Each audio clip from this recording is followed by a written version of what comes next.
You are just in time for NTV Weekend Edition this Saturday. Good evening and welcome.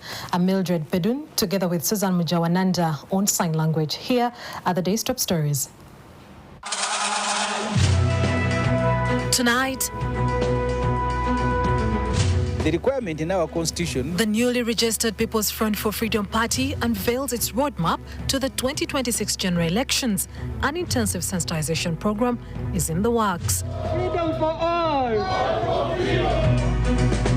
The National Resistance Movement says individuals and not the party are behind the violence in the organization's grassroots elections. Smoking cigarettes when I was informed too. Also on NTV Weekend Edition, we meet a woman who is fighting to overcome a drug addiction that started when she was just a 5-year-old. And conservationists launched the first joint mountain gorilla and chimpanzee census in the Bwindi Impenetrable National Park to ascertain their current population and plan for the tourism sector.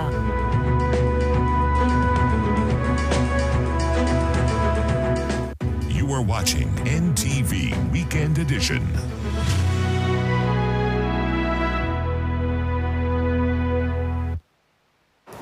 Welcome once again. This is NTV Weekend Edition. You can follow the conversation online using the hashtag NTV News.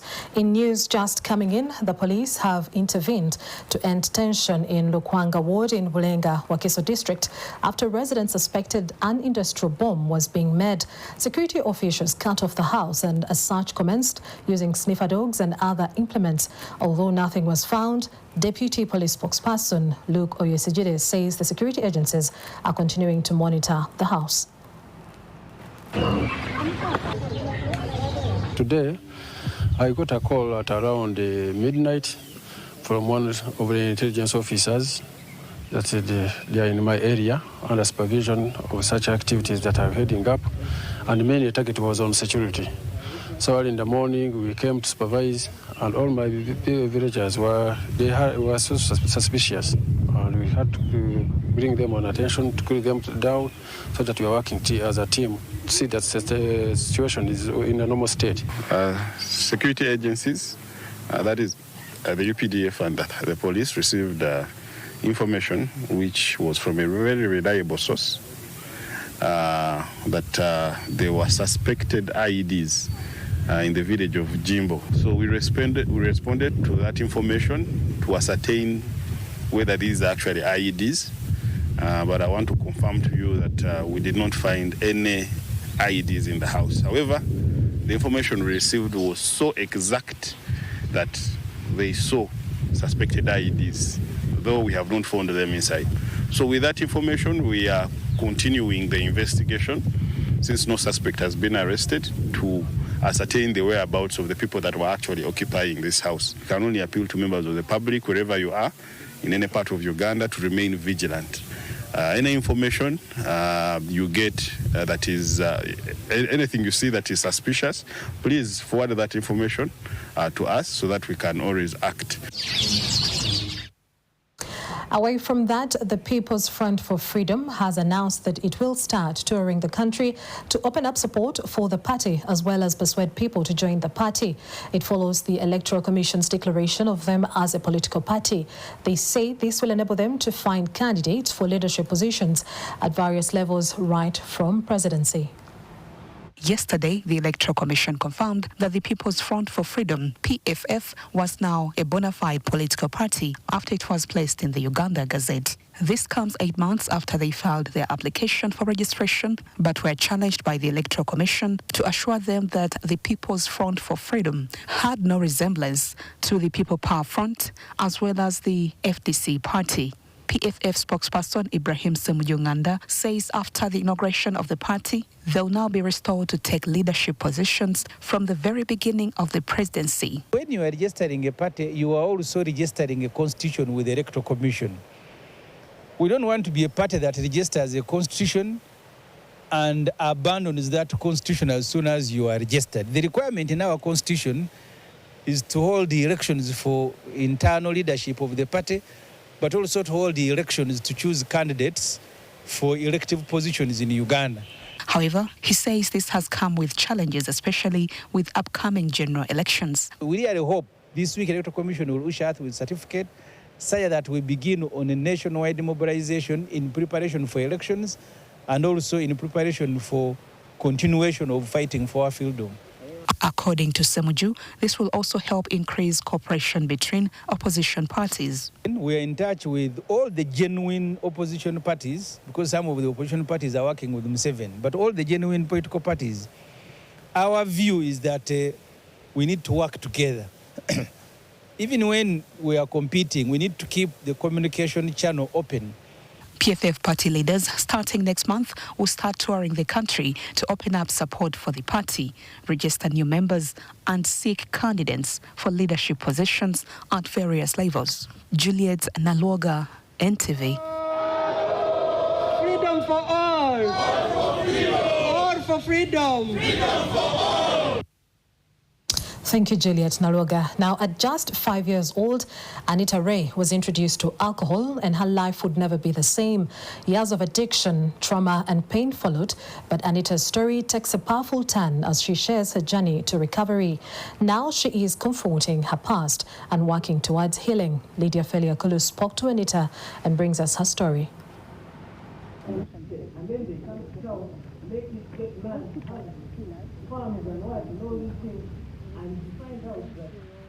Born to Kenyan parents, Anita Ray was exposed to alcohol and violence during her early life. This would later shape her struggles with addiction and trauma. It seemed alcohol is normal. It was at home. It was drunk in the house. We went with my dad's friends. In their household, people drank in alcohol was normalized, and so Anita began drinking at just the age of 5. Like, I had so much anxiety. I just wanted to be high.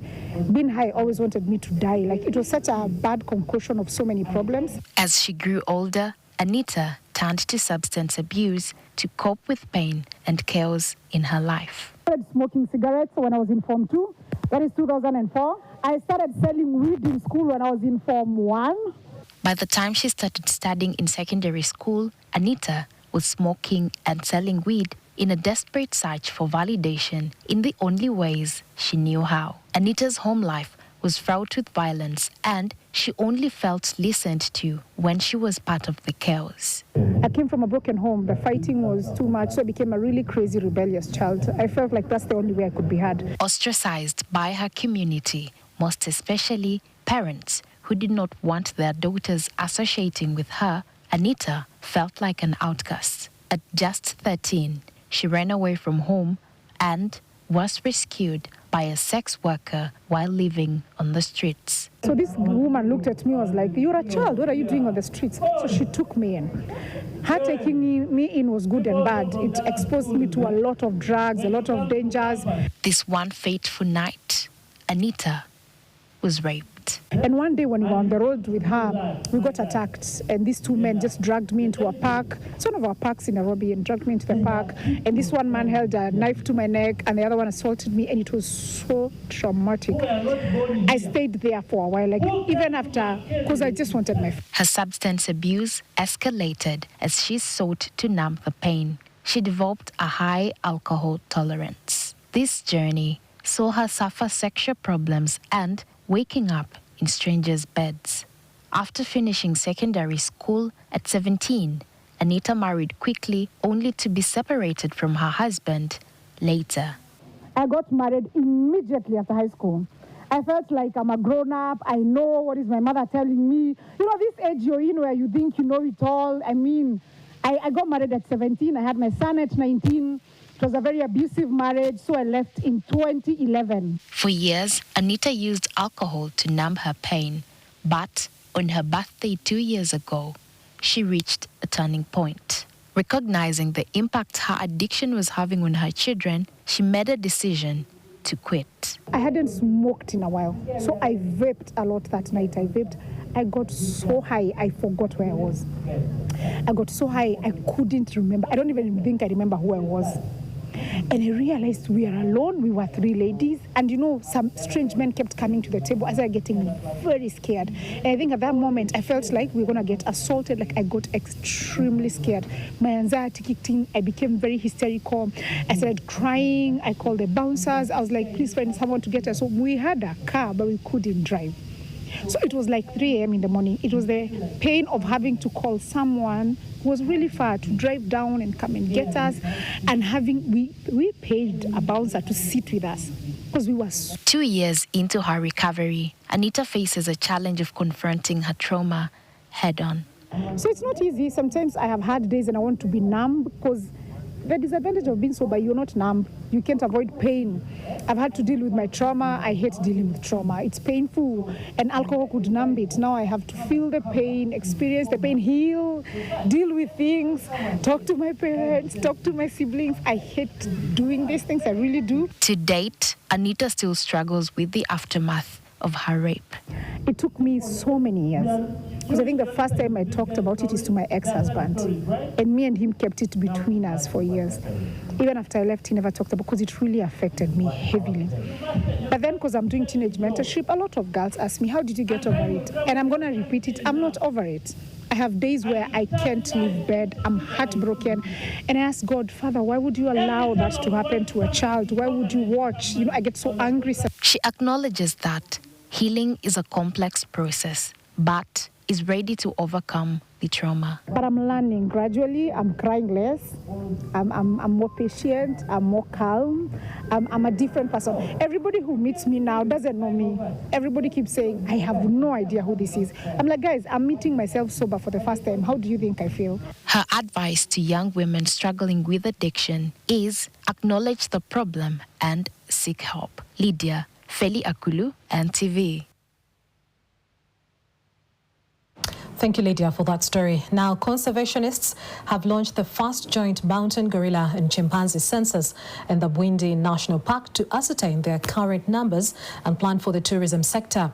The exercise will help in establishing the population of mountain gorillas and chimpanzees in the Bwindi and Mugahinga National Parks in Uganda and Virunga National Park in Rwanda. Conservationists are holding the first joint mountain gorilla and chimpanzee census in the Bwindi National Park to ascertain the current numbers and plan for the tourism sector.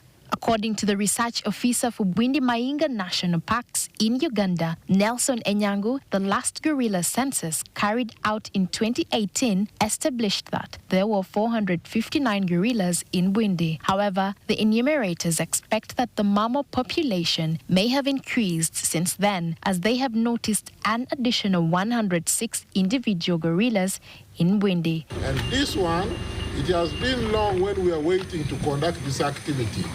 So during this survey, we should be able to establish whether the gorillas have increased or they have reduced. But we expect an increase simply because from the habituated groups, we have registered 106 new births since the last survey.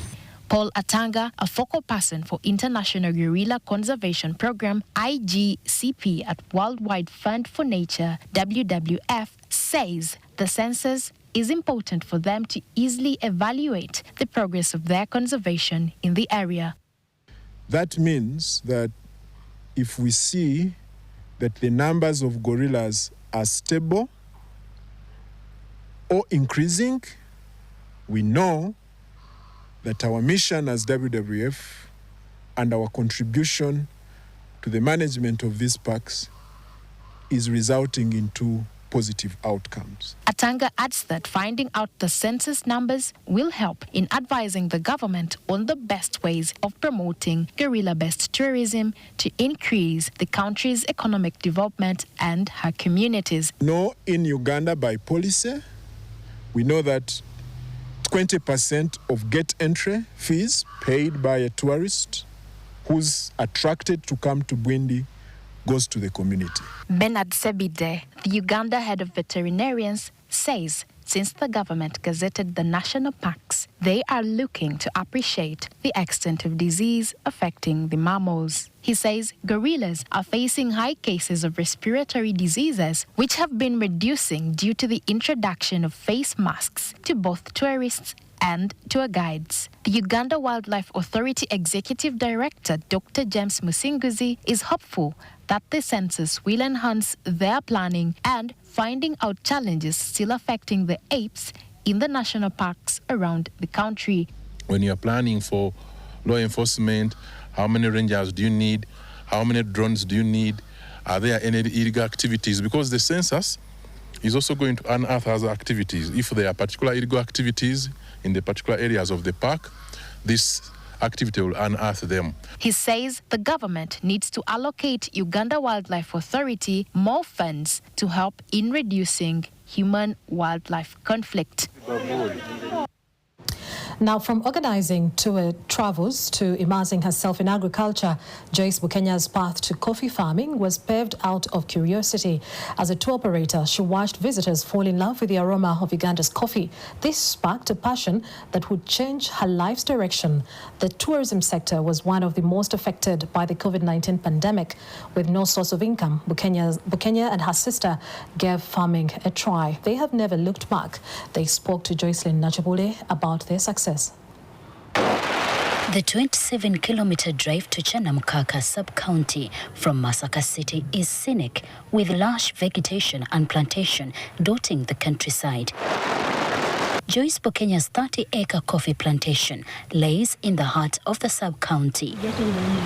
The vibrant colors and tranquil atmosphere are captivating.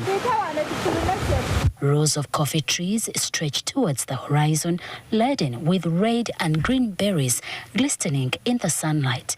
The farm is crisscrossed by trenches that absorb and redirect excess water during the rainy season, protecting the coffee from damage. Bukenya's journey into coffee farming began unexpectedly. As a tour operator, she spent years showcasing Uganda's natural beauty to visitors from around the world. I bring people around Uganda and show them the beautiful Uganda. I take them to the national parks and I do different packages. You know, we see animals, we see everywhere we go in Uganda. During these tours, she often visited coffee farms in Mbale and Kasese districts. Her clients were captivated by the aroma of freshly harvested coffee, asking several questions she had no answers to. I was selling something that actually I never understood. So when I was doing that, I saw that actually the clients were very happy to know where the coffee they drink, where it comes from. And also I got to see how the farmers are doing their branding and how they are doing how they're adding value on their crops. After speaking to several coffee farmers, she decided that farming was her destiny. So when I got to see the whole cycle of how they do it, I was really very impressed. And also many farmers that I talked to, they were very happy. They were willing to share the knowledge, and actually they were very welcoming. So I was like, wow, this is actually very nice. The COVID-19 pandemic brought the tourism industry to a standstill, leaving Bukenya's livelihood in tatters. The challenge was not just financial, but also emotional, leading to a period of depression. However, when travel restrictions were eased, she visited coffee farms to explore the possibility of transitioning into coffee farming. So because the coffee sector was left open, I was very curious. And because of already the desire I have in the coffee, I was very triggered to come and check out the coffee sector. I visited different farmers and I was doing research. I asked them a lot of questions before I even bought land. She purchased a piece of land and robusta coffee seedlings and went to work. In 2023, she began harvesting the coffee. The yields were promising and success did not go unnoticed. She generously shared her knowledge and expertise with other farmers. So the neighbors started coming to us when they saw our 1-year coffee and 2-year coffee. They started coming to us and acquiring knowledge from us. How do you do it? Can you show us? Bukenya observes that several farmers invest heavily in their farms but struggle with poor yields due to inadequate nutrition for their coffee trees. Fortunately, all the plants that I brought, the different types, they thrived in this area, and I'm very thankful for that. But you need to know exactly what does your plant need at that very stage. And then when the plant reaches 1 year and now it's starting to bloom, it's starting to give you some yields. She swears by organic fertilizers, believing that synthetic fertilizers are a quick fix. Understanding the specific needs of your coffee plants and soil type is crucial for making informed decisions. I don't want to use synthetic fertilizers so much because I know that they have a ripple effect on the plant later on. So you have to know when I'm planting the plant, which fertilizer do I put on? When the plant makes three months or 6 months, when the rain seasons are coming, which fertilizers should I put on? By selling directly to exporters, the farmer earns a substantial income, enabling her to expand her holdings. She also employs several youths in the area. Some of them have not been to school. Some of them, they come from different walks of life. And as you work together in the plants, as you're plucking the coffee, you hear stories. It makes me very happy that actually I can also give back to my fellow youth through employment and also just having talks with them and getting to understand actually what is their needs. Her challenges are waterlogging and the high cost of fertilizers. The fertilizers are very expensive. They are very, very expensive. And from them being expensive, you don't know. If you don't really seek the knowledge, you don't know if you're feeding your plants the right fertilizers, because maybe your plant needs more nitrogen, maybe your soil needs more nitrogen, maybe your soil needs more potassium. Her future plans included directly exporting her coffee and investing in value addition. Probably one day we are going to wake up and we find the coffee shops in America and Europe branded on Ugandan coffee and Joyce's Farm. I'm thinking about making our own brand of coffee. As she looks to the future, through hard work and innovative thinking, Bokenya has tapped into the lucrative coffee trade that is benefiting her family and community. Jocelyn Nachibole, NTV Weekend Edition. Around this season, you're going to be harvesting. Thank you, Jocelyn. Now, a recent survey on Uganda's data landscape shows that cloud computing has grown by 30% over the past 3 years.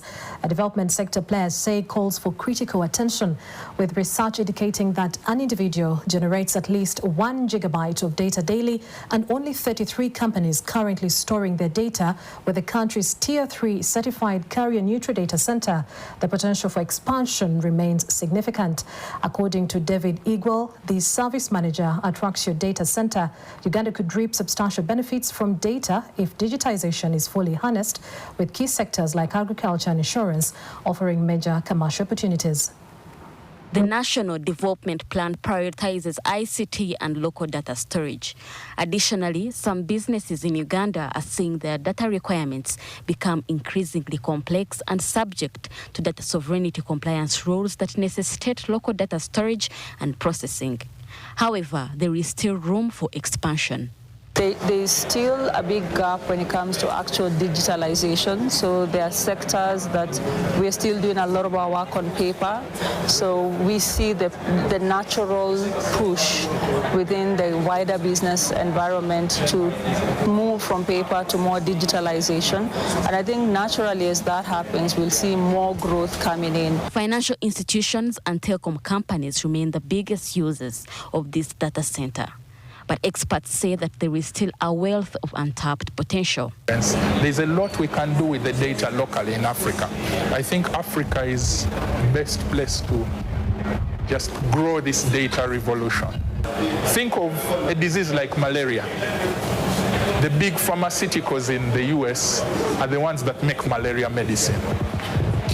Why are they using our data to make medicines for us? I think if we taught our people, our researchers, how to use local data, how to collect local data, it would bring breakthroughs in every field: agriculture, medicine, transport. In the end, data storage will be driven by mobile and internet penetration. Without those two, even the best data centers might not go very far. My call to government is to digitize most of these services so that we can research and see where can we have the real impact. With the government set to roll out the new automated express penalties and begin the handover of the national identification cards, there is a forecasted surge in sensitive data. If not stored and managed properly, the consequences could be catastrophic. Rana Habwe, NTV Business. Away from that, the National Resistance Movement Party says the violence exhibited in some parts of the country in its structures should be blamed on individuals and not the party. It comes as analysts blame the registered incidents on greed and the commercialization of politics, calling for more stringent ways to address the problem. The party secretariat, however, reveals that it is intended to strengthen security deployment at the remaining levels of polls to check the violence. Earlier this month, the ruling NRM party started its grassroots structural polls in the 72,000 villages across the country. However, in some areas, the exercise was marred by violence and claims of missing yellow books.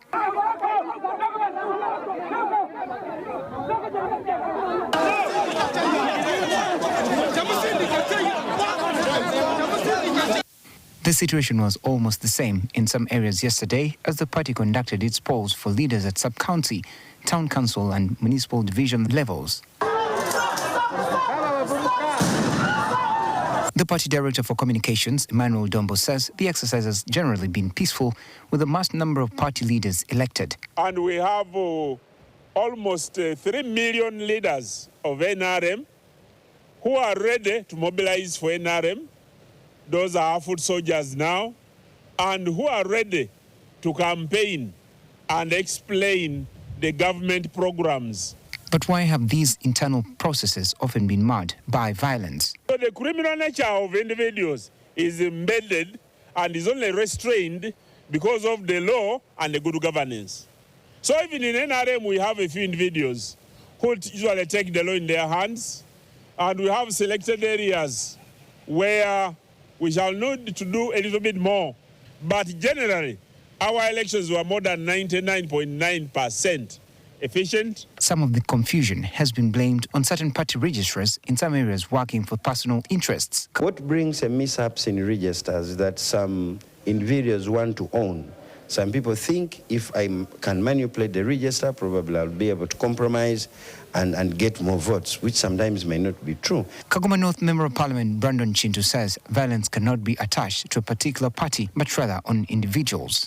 While we are traversing for votes, we make statements as political actors, and now your statement can incite and violence can occur. I think what we can do is that we should know, those of us who are vying for positions, do we understand the responsibilities? Are you taking it for a job? Do you want it for a service?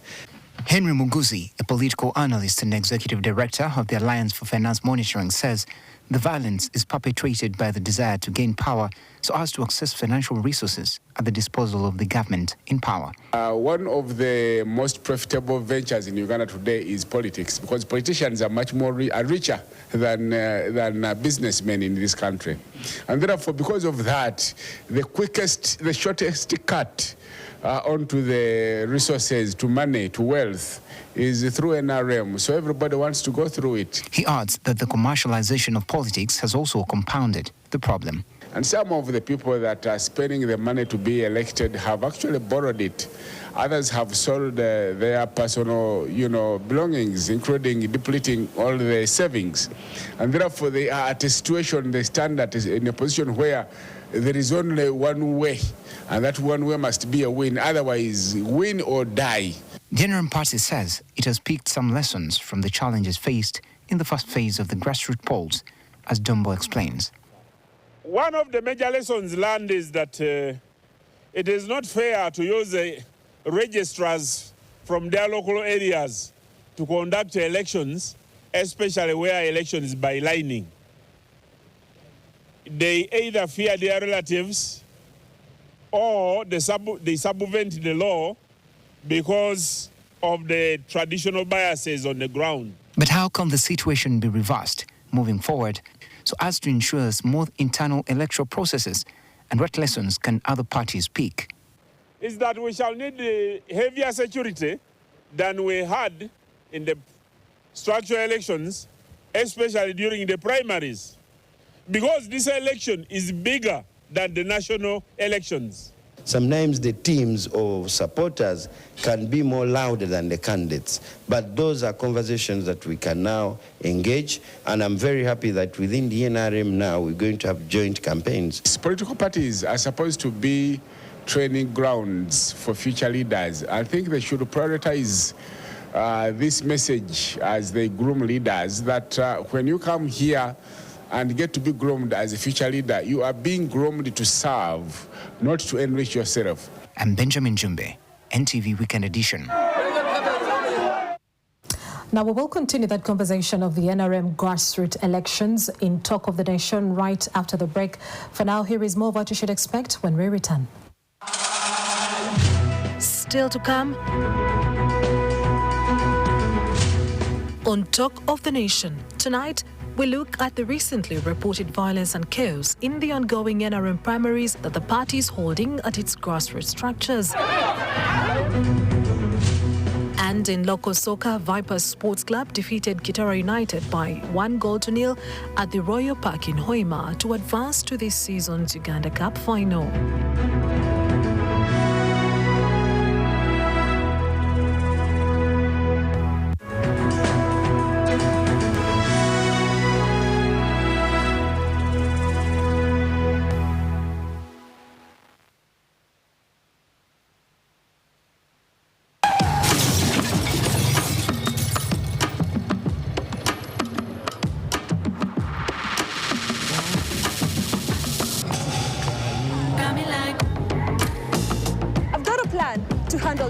Like a boss.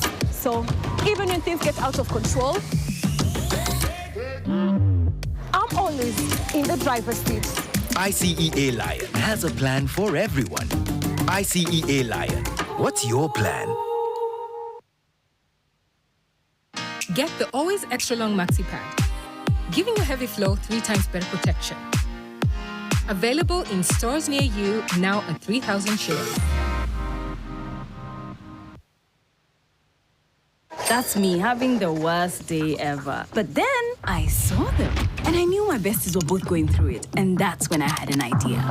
That's OT. The socials are having him right now, but not for long. And that's Chico, certified stress girly and goated producer. So we get to the spot, and what do these guys do? And just like that, I was having the best day ever. Sharing a Coke with my faves. Who will you share a Coke with? Good morning, beautiful. It's time to wake up. How was your night? Beautiful. Rest from gives a very good morning. And dreams. Rest from and rest spring mattresses. The big deal. No morning body pain. Massages you through. You can only sleep like a baby on the highest quality and durable mattress for backaches, overall body pains, resting at its best. You name it, Rose Farm has it all. Rose Farm, a world of beautiful dreams. Experience the power of the ultimate glow in our new revitalizing formula. With 3 times more oil-infused serum, Vaseline Lotions penetrates and restores your skin's natural moisture from within. No need to add extra oils or glycerin. New Vaseline Lotions. Is brought to you by Contact UG at ncbagroup.com to apply today.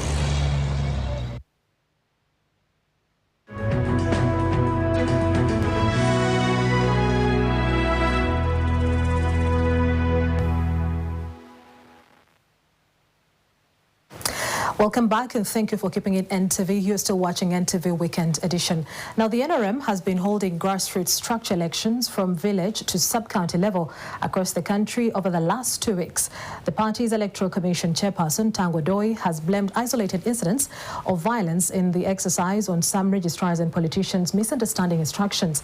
Tonight, we would like to speak to someone who has been part of the process and vying for the position of Vice Chairperson for Eastern Uganda, David Calvin Echodu. Good evening to you and thank you for joining us, Honourable. Good evening to you. It's a pleasure to have you. Let us get straight into it. What do you make of the chaos and violence arising from the irregularities? As somebody who has been on the ground participating in these grassroots elections, who do you think is to blame in this case? I think it's unfortunate what's happening, especially the violence. But before I address that, I think it's important to put this into perspective. In general, I think the elections have been very successful. NRM has held these elections under a registered, after doing a registration, and NRM now has a registered, has registered all its members. Okay. So it's a very successful exercise that has come after a process of registering all the members. So NRM, as successful as is register, a party register. So from that, we want to appreciate the chairman, the NRM secretariat for doing that. Secondly, to put this issue in perspective, we also look at the success of this process. If you see, the NRM has conducted elections in 72 villages, 72,000 villages, over almost 11,000 parishes, 2,200 sub-counties, electing over 2.5 million new leaders. Okay. The violence has been reported in about 400, which is 400 villages, which is about less than 5%. It's unfortunate, but it's less than 5% of the whole process. So when you put that issue in the general, in the bigger picture, in a bigger perspective, you see that these elections have been very successful. And we thank the chairman, the NRM secretariat, the chairman of the NRM Electoral Commission for doing this. I think the initial reports, the initial assessment, show that there are three issues that are causing this violence. The first one we can point to is the issue of mismanagement by registrars. Registrars that have been compromised or intimidated. And then the second issue is interference from senior politicians. And then the third issue, I think that we can point to is problems with the registrar. I mean, with the register, because some people's names were missing in the register. So I think that's one of the three issues that caused the violence in this less than 5% of the areas. But I believe that NRM Electoral Commission has the capacity to handle all these complaints. But it's unfortunate what has happened, and I believe that the party is in position to address that. Overall, we have done well, and those are the issues the party should look up to and address in the next elections. We now have a party register. We now have at least a very successful election. Okay. So we can be able to address those issues. It's unfortunate, but I think NRM is on the right path. Okay. Hearing what you are saying seems on your side everything did go well. You did not face any kind of irregularities when it comes to the sub-county level of the elections that you participated in? No. Soroti city, Soroti district was went quite well, peaceful. Okay. And so speaking about that, you are going for the position or vying for the position of the NRM vice chairperson for Eastern Uganda.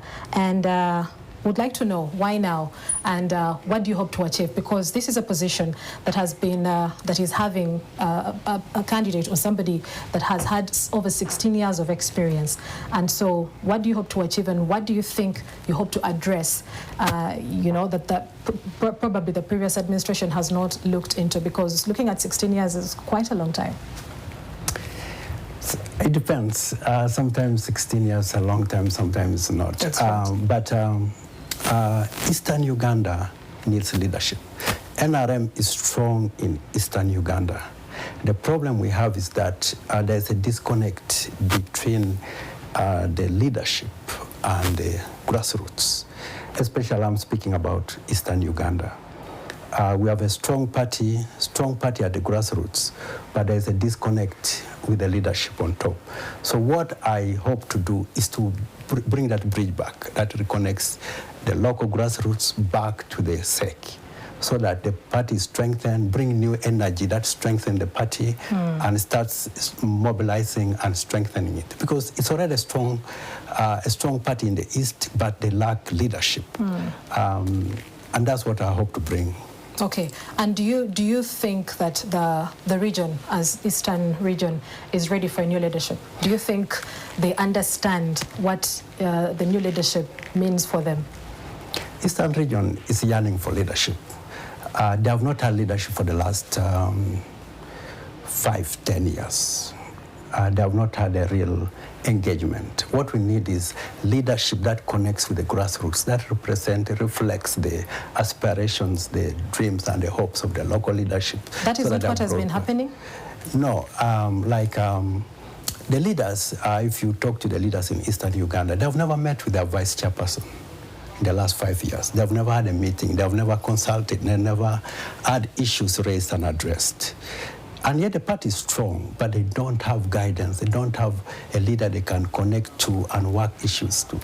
And that's why I was asked, the grassroots leaders requested me to stand, to come and bridge that gap. And I believe that we can be able to provide that bridge so that we reconnect the party to the grassroots and provide that new energy that will support the chairman and the president with this manifesto, this agenda to transform this country into a modern middle-class society. Well, what you have just highlighted paints a picture of lack of coordination, lack of cooperation within the internal party. Yes, because if you say the leaders, because the leaders also report to, the vice chairperson under the NRM. And so how do you think some of these differences should be settled and handled? I don't think it's a lack of coordination. Some areas, some regions in the country are doing very well. I'm specifically addressing the issue of Eastern Uganda. Yes. There has been a disconnect between the national vice chairperson and the grassroots leadership. And that causes a lot of issues because the community feels disconnected. They don't have a place where they can share their challenges, where they can seek challenges together. We want consultative leadership where people are consulted, their views are brought up and problems identified, solved. Eastern region is one of the poorest regions in Uganda, and that needs to be addressed. So what I hope to bring in the table is 3 things. One, to bring that reconnection to the grassroots, providing that bridge. Secondly, to support district leaders. NRM is a big, strong party, and yet some of the leaders in the district are struggling. We need to support them. We need to lobby to support them so that they can mobilize and support government. Party's manifesto on the grassroots. The third thing I would bring in the table, the third agenda I would bring in the table is the issue of cadre identification, recruitment, training, and deployment, so that young people are brought into the party, given the ideology, and the party becomes stronger and grows, and people are able to provide service and serve their country. Okay. Now, you've also declared interest in, vying for the Sorority West seat as a member of parliament. How are you going to be able to balance this dual ambition of being the national vice chairperson as well as the member of parliament? It's not unique to me. It's a path that many leaders take. I've been requested to stand in my constituency for MPship, and also requested by grassroots to represent the party as a national vice chairperson for Eastern Uganda. they don't contradict each other. As I campaign for in my constituency, those are also my delegates that will vote for me in the SEC. Okay. And then our NRM is a big family, so we collaborate and work across regions and across other constituencies, because we're a big family trying to sort out our leadership and bring the best out. Okay, and so I have about 2 questions that I would like you to answer. From your observation, how do you see the voters? Are they informed about these elections, and do they even understand what these elections mean to them? Because at the end of the day, they're the ones that give you the authority to represent them. I think they are informed, but there's still a work that needs to be done. It's not only an NRM problem, it's a national problem. We need to continue to educate our citizens and voters about their rights. What does it mean to vote? It's not about just being paid money or bribed, but what do you hope to see? Holding politicians accountable. So I think NRM is way ahead on that, but there are still challenges. There's still a lot of work to be done. We are still a third world country, so it's understandable. But as we move forward, those are the issues we have to address. Okay. And I believe that we shall mature with the population as we transform them. All right, Honorable Chadu, what will be your closing remarks as we finish this conversation? I want to congratulate all the newly elected leaders of NRM. You bring new energy to the party, and I'm so excited to work with you to implement the chairman's vision and manifesto for this country. I congratulate you. All right. Thank you so much, David Calvin Echadu. He is vying for the position of Vice Chairperson for Eastern Uganda on the NRM ticket. And that conversation takes us in for a short break. When we return, we'll be hearing from the world of sport.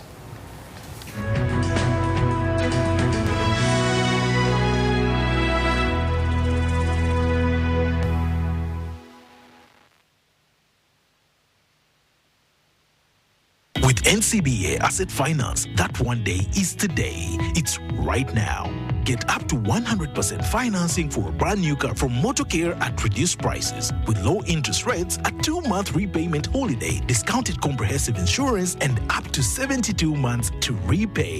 It's time to get the car that suits your lifestyle. Contact UG at ncbagroup.com to apply today.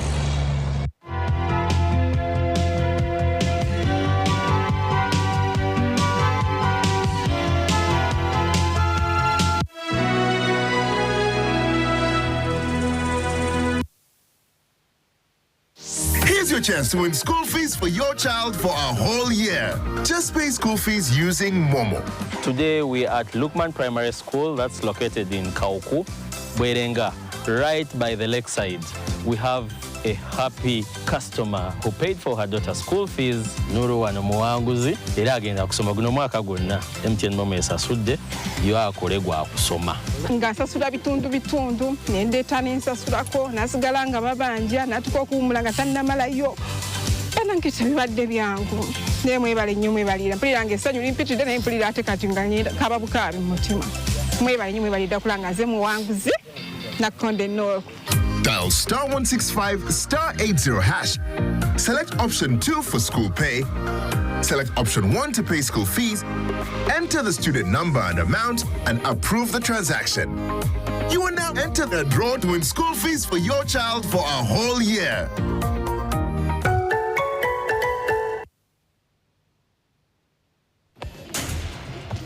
Yeah, possible. Looks like whoever drops the ball buys a Pepsi. Go on, Jack. Sonny!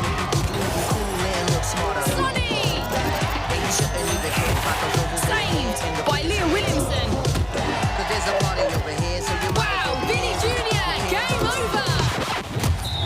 Wait, there's only one Vinny J. Pepsi, thirsty for more.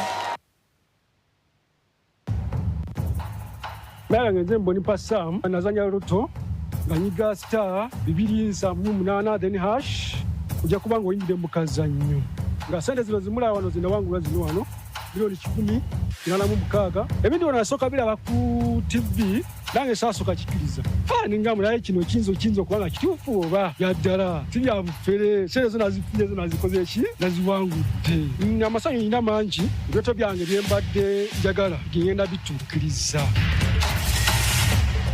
Uganda National Lottery. Dream, play, win. Participants must be 18 years or older. Play responsibly. The Uganda National Lottery is operated by Ituba Uganda and regulated by the National Lotteries and Gaming Regulatory. You are watching NTV Weekend Edition.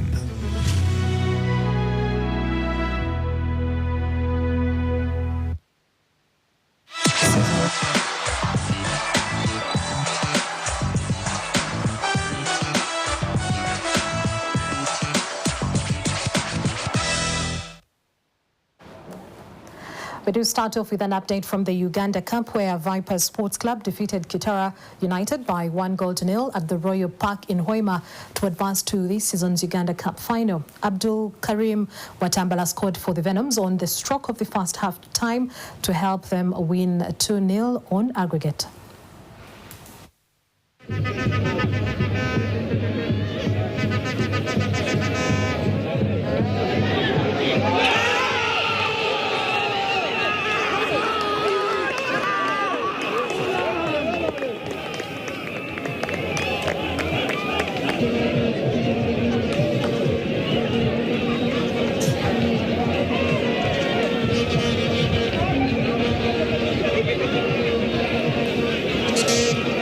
Swung in well, and who cut back through by Oti. It's a little bit teasy. Malongo, backhead off the line. It's good enough. Another blast off the line. Another chance. It's out. Oh, possessive. It's more coming in from Kadu. Kadu cuts back. Oh, whistles across. Every day, Carls is going for goal. He slipped, rattles the post, and the response is out for a goal kick. Still in sport, Kampala Queens have been declared champions of the 2024-2025 FIFA Women's Super League. The Queens of Soccer clinched the title today despite falling 2-1 to Kawempe Muslim, which is also their first loss of the season. Having won the reverse fixture 4-1, Kampala Queens needed to avoid a similar scoreline to wrap up the league crown. Shamira steps up, takes a strike, saved. Oh. Shamira steps up, takes a strike, saved. Oh. Shamira steps up, takes a strike, saved. Saved. Yeah, Josephine Ambuyayu. Really look up the Josephine Ambuyayu. Really look up the trust and a penalty. Oh. Agnes takes a strike, punches it away, but finds the back of the net. There was contact, but Kampala Queens fall back. They failed to get their penalty away. And now, so that they try and save the blushes of Kampala Queens, who are currently sitting in wait. Oh! No, that's some goal. Try and save the blushes of Kampala Queens, who are currently sitting in wait. Oh! No, that's some goal. Times he's been able those in circumstances. Good cross coming through, chance for a header. Agnes Nabukenya punches through, and it's 2-1. Patty spoiling. This is starting to look like stances. Good cross coming through, chance for a header. Agnes Nabukenya punches through, and it's 2-1. Good cross coming through, chance for a header. Agnes Nabukenya punches through, and it's 2-1. Patty spoiling. This is starting to look like. In golf, veteran golfer Deo Akope is the winner of this year's ABSA Uganda Golf Club Captain's Bell Professionals Tournament following 4 rounds of the competition that teed off on Wednesday this week. Akope returned an 11-under score to beat off competition by second-placed Grace Kasango and Philip Kasozi. The event that climaxed today with the subsidiaries tournament also saw national team captain Joseph Chinyai clinch the Gorse Amateurs Division, while Peace Kabasweka secured victory in the ladies category. Yep. Good one. Come on. We believe in using building partnerships that help us drive a change in our communities, and golf and partnering with the captain and the Uganda Golf Club is one of those platforms, which has been a good experience for us. We have seen, for example, on this tournament, one of the upcoming pros, Joseph Chinwai, play his best burning the course on the first day, and whenever Gumayo goes, we know that we were part of his journey, giving him a stepping stone to elevate him to the levels he's at now. So one thought that comes to mind right now as I think about our partnership and our participation in golf is elevating the talent and nurturing the sports. It was great. The weather was fantastic, not very hot as usual. The course was a bit dry, and wet in some areas because of the rain that came yesterday. So some normal shots were not that obvious, especially the shots, the approach shots to the greens. Yes. And finally, in rugby, Hippos Rugby Club have started preparations ahead of next month's 7th circuit as the team looks to bounce back from their disappointing Premier League finals defeat against Pirates Rugby Club. The Ginger Best side had their best season in a 10-year existence despite losing the final. Head coach Edmond Charisma takes us through the team's season in the Rugby Premiership this year, as well as their ambitions, starting with the 7th circuit. At the start of this season's Uganda Premiership, Hippos Rugby Club were not counted among the teams that stood a chance to be in the final of this season's playoffs. They, however, proved their doubters wrong, picking up a couple of impressive wins in their regular season, a feat that helped them finish in third position on the log, above former champions Heathens Rugby Club. The Ginger-based side got the better of Rhinos in the quarterfinals before brushing off heavyweights Cobs in the semi-finals to set up a final against Pirates. They, however, fell short to the Pirates, who won their third championship as Hippos settled for silver. Hippos head coach Edmond Charisma believes the performances they put up in the regular season helped his team gain more confidence heading into the playoffs. Coming off third this season was quite phenomenal. Many teams were ready for it. Many teams had prepared really well. I think in the regular season we only lost twice, but you can see how good the competition has been this year around. At only 2 losses and we're in third. Big ups to Pirates, who I think had only 1 loss the entire season. But we really fought hard and we played well. Despite achieving only a runners-up medal, Charisma says his team achieved their expectations. The team's expectations were quite clear right from the beginning. We had set up goals to be into the finals of the season, which I think we greatly achieved. Together with the boys and management. Hippos have been on a rise in recent seasons, elevating from a team fighting for relegation to competing for trophies. Charisma reveals the secret behind this. As I've always said, Ginger is more of a community based, so you have boys all over the community, the togetherness, and we have always been putting up bonding sessions. Apart from rugby, we have been sitting as family, and I think bonding has come through, and the boys have had it, and they really played for themselves as a family, hence the improvement. They put in an outstanding performance in the final at the Kings Park Arena against Pirates, with the game heading into extra time to be decided as it ended 44-23. Charisma shares his experience of the final. The greatest finals I think Uganda's ever had. It was one of the most intense matches I've ever had to attend. It was a really nice moment. Pirates, we gave them a run for their money. At some point we looked as favourites, and at the other point they looked as favourites. It was just a much balanced final. I think things that Uganda deserved and the fans that deserved, and I'm glad to be part of such history. Next on the rugby calendar is a Sevens Circuit, a tournament that will consist of 7 events from June to September. Charisma believes that his troops will be among the contenders once again. We are looking forward to the Sevens. We want to see we want to perform really well in the Sevens, and come Uganda Cup, we want to put up another kind of performance in Uganda Cup as we gear up for the other season. So we are looking forward to the Sevens, first things first, and we want to perform highly in the Sevens. Noah Walakira, NTV Sport.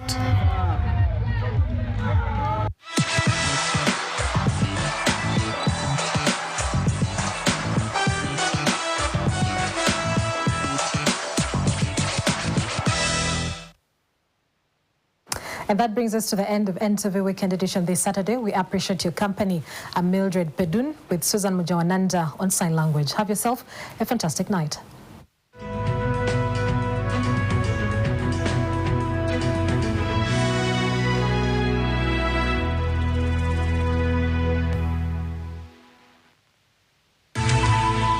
NTV, turning on your world.